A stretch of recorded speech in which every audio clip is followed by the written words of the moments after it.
C'était magnifique.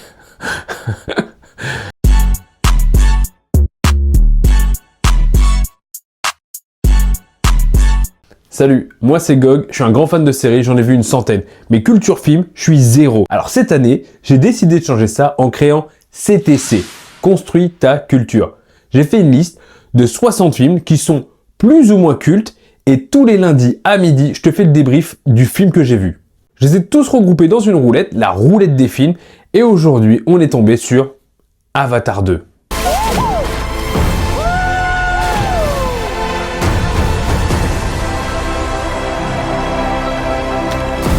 We cannot let you bring your war here. I see you. Avatar 2 est sorti en 2022 et il est réalisé par James Cameron. Évidemment qu'il y avait des attentes sur Avatar 2 vu que Avatar 1 était un énorme succès. Avant que je te parle de l'histoire et de ce que j'ai pensé du film, je vais te dire quelques petits records. Quand je te dis que Avatar 1 a tout explosé sur son passage, c'est pas un mensonge. Il a fait, écoute bien, 3 milliards de dollars de recettes mondiales. 3 milliards. Milliards! C'est-à-dire que Avatar 1, quand c'est sorti, il a dépassé Titanic, qui est d'ailleurs un autre film de James Cameron. Avatar 1 est le plus grand succès de l'histoire du cinéma. Voilà. Et Avatar 2 maintenant, qu'est-ce qui se passe? Avatar 2, c'est 1 milliard en 14 jours. Il a aussi dépassé Titanic dans une période où on sortait juste du Covid et la plupart des gens disaient oui, bah ça va flopper, ça sera jamais meilleur que le 1. Bon, il a fait quand même moins qu'Avatar 1, mais il a fait plus que Titanic. Et ce qui est fou, c'est que dans le top 5 du box-office mondial, il y a 3 films du même réalisateur. James Cameron est un boss. Je te fais le petit pitch vite fait. L'histoire d'Avatar 2, c'est qu'on est quelques années après le premier film. Jake Sully et Neytiri ont eu 4 enfants, et dans ce deuxième film, on va suivre plutôt les enfants. Bizarre cette phrase.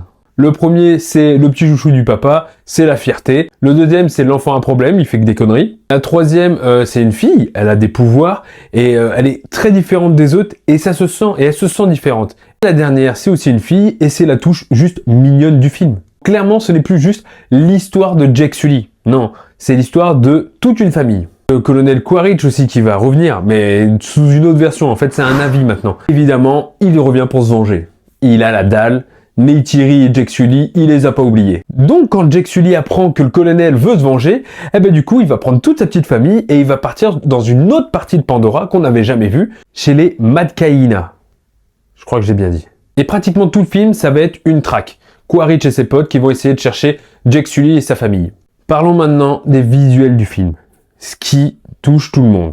La version Océan de Pandora, c'est magnifique. J'ai pas de mots pour dire que c'est incroyable, que c'est vraiment ultra beau. C'est plus beau que le premier. Et déjà, le premier était magnifique. De toute façon, j'adore l'univers de la mer. Les lumières sous l'eau qui te mettent une ambiance. Les petites créatures marines qui sont magnifiques aussi. Les grosses baleines, là, les Tulkun, c'est génial. Même le peuple Medcaïna, là, je les trouve cool. Ils sont trop beaux. J'aime bien leur nouvelle couleur et tout. Je trouve que la version océan, ça tue. C'est une super idée. Après, je suis un super client. J'adore l'océan. J'adore les profondeurs de l'océan.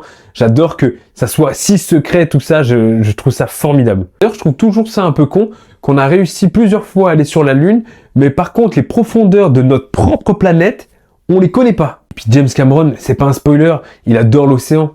Déjà pour Titanic, il était descendu à 3000 mètres pour admirer l'épave. Tu vois un peu le truc?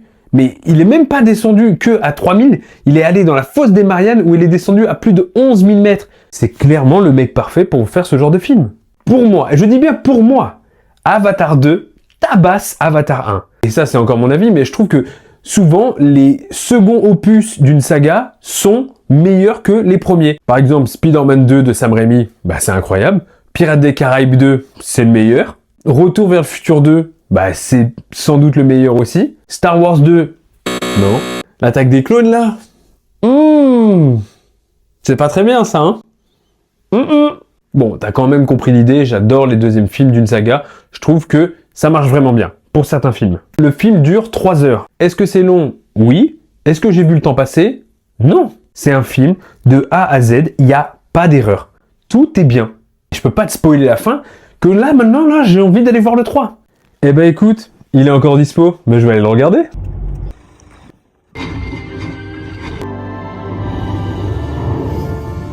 Désolé pour la qualité de caméra, mais là on est juste après la séance. Et Avatar 3, c'est putain de génial. Par contre j'ai préféré le 2. C'est incroyable que le 1, le 2 et le 3 soient géniaux comme ça. C'est sans doute l'une des meilleures sagas de tous les temps. Donc Avatar 2, c'est incroyable de bout en bout. C'est dispo sur Disney+, va le voir. En vrai, c'est le meilleur des 3 d'ailleurs. Abonne-toi et like, ça me donne toujours un peu de force. Et surtout, dis-moi ce que t'as pensé de cette saga.